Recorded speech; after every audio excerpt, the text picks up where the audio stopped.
If your Chevrolet is getting a P0055 error code, this video is going to show you one practical solution to fix the error code at home. Use the Zeus app to scan your vehicle and see the error code P0055. It means the heated oxygen sensor resistance is out of range on engine bank 1 and the sensor downstream. Here is one of the most practical solutions to fix Chevrolet's P0055 error code. Method A, the heated oxygen sensor.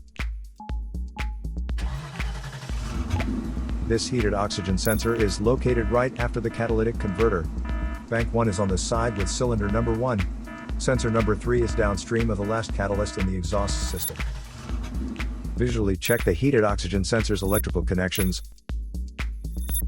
wire harness, and metal tabs for any damages.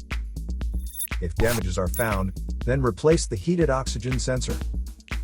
If there is no damage found on the heated oxygen sensor, you would need to take your car to consult professional mechanics. So here is one of the most practical solutions to fix Chevrolet's P0055 error code. After the repair, you can now use the Zeus app to clear the error code. And tap the rescan button one more time to make sure everything is fine with your vehicle. To save more money on car expenses, claim a free engine code scanner at the description link below, or check out the video here for more info. You're also welcome to leave comments below. Our mechanic professionals will answer them shortly. Don't forget to like and subscribe to our channel. Thanks again for watching this video.